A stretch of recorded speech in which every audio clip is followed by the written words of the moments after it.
हाल मेले की क्या सूरत हाल है? ये क्या दी मिठाई है? अच्छा मूंगफली शरीनी किवें किलो लाई पे मूंगफली शरीनी उस्ताद जी? 200 रुपए किलो। बाबा ठीक हो, खुश हो? 150 हाल मेले दा मेला फिट में ना पे। अच्छा कितना तारीख तक रहा है वैसी? 11 तक है। स्टार्ट तो आज कितने पे थी ने भला फायदा तो ना आया। चलो चलो अल्लाह रहमत करे।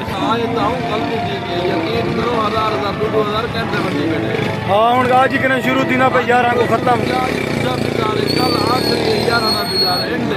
आज शाम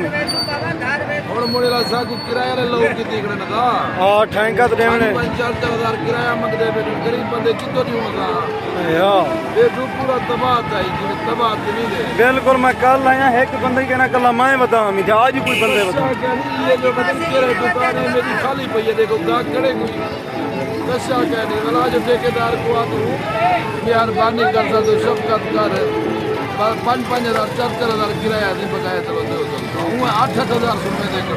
अच्छा किराया जी मैंने 8 हज़ार होता है मेरे को एक गल तो दसो एक निहार दा जो 8 हज़ार होया कम तो चले कम कम तो चले कम ही कहने दी जो दाऊं कलो का पर जो आयो ज्यादा को 1000-1100 रुपए रखा बड़ी उतना तो जो 5000 सा गलत था बेटा मेहरबानी थी सके तो साडे नाल हेल्प दे वने उन्हें समझाया वने बिल्कुल। तुसा सारे अगर इकट्ठे ठीक ने आखसो कोई सुनती और साकू पता तो कहनी क्या मसला है। पूरा मेला इकट्ठा देखो कल का इंतजार करते चलो इंशाल्लाह कल मैं आप भी हो सारे जुल्म करे संता सारे मारू निकल से सारे आखसो बिल्कुल। घरों कौन बाहर सकते थे? कौन बड़े बाबा गरीब बंदे किराया करके भरते हैं तो रोजी बस है एक रोजी देके इतने बड़े जो 5000 रुपए घर क्या हाल मेले की क्या सूरत हाल है?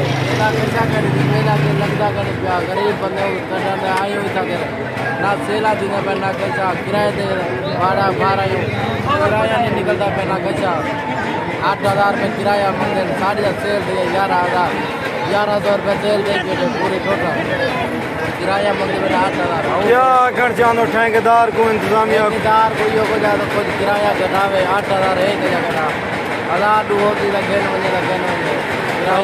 ठीक है सर। अस्सलामुअलैकुम संगत क्या हाल है? ठीक हो, खैरियत है, खुश हो, फिट हो? मने मरकाज है वजह से चोटी जरीन मेले थे चोटी जरीन मेले दे उत्ते इतना जड़े लोग है पैन किराए भरी पैन वो बहु ही शोदे परेशान हैं मेले वाले लोग और उन्हें दे नाल भी अलेंदे से गाल बात करवाने से कि अज किने मेला स्टार्ट था कल ख़त्म थी वैसी 2 डिमार का मेला और इतना किराए ते जुल्म ज्यादती ओ वाल असा मेले वाले लोग नाल गाल बात करने से दे से वो क्या हद है? खैर मेले की क्या पोजीशन है? आज किने स्टार्ट थी ना पे कल खत्म थी ना पे भला क्या खर्चा दो तुसा किराए खर्चे निकलते न आया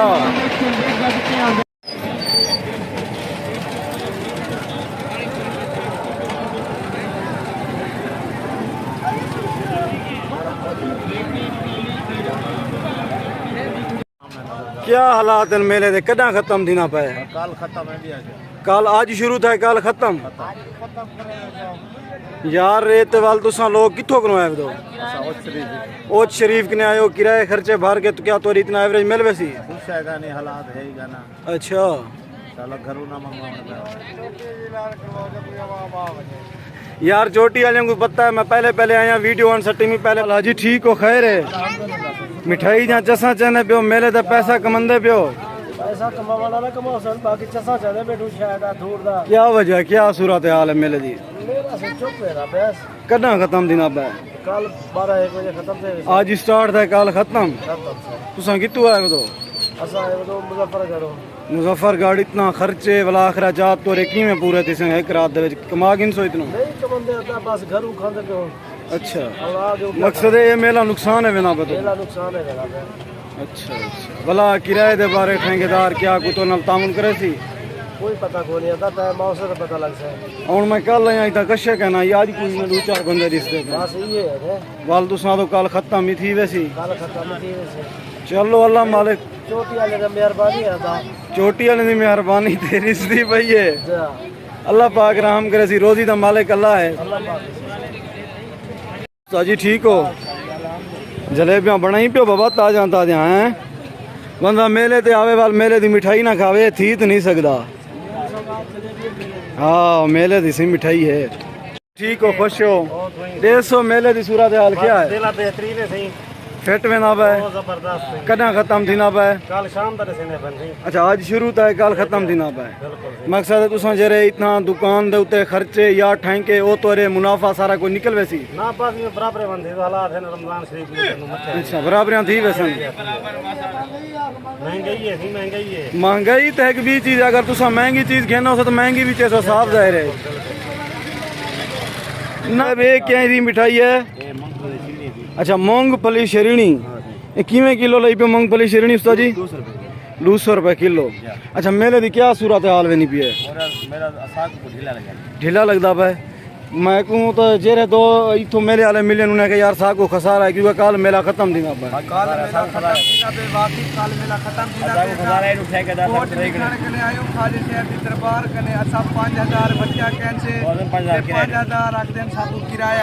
ठेकेदार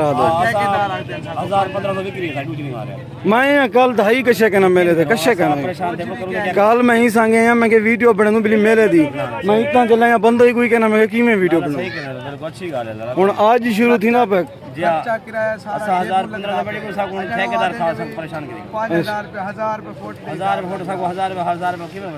1000 रुपए फुट मोल पे गिन दो क्या?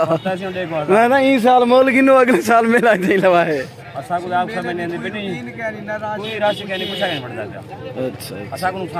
तो ये तुसा मेले वाले लोग कने आवाम कने सुनते पावे कि उन्हें कसाकू मेले दे उते खसारा है कि बहु काफ़ी तादाद दे विच किराए गिनते पन और सारी इतना सेल और विक्री भी कहनी थी तो एक मार दा मेला लगे काफ़ी उन्हें को नुकसान आ इन्हें गाली बातें तुसा सुनन और सारे दोस्तों ने गुजारिश है जेरे दोस्त फेसबुक ते वीडियो देखते मैंने यूट्यूब चैनल गफ़ार बुलानी को सब्सक्राइब करे सन तो वीडियो भी उठे ही देख सन।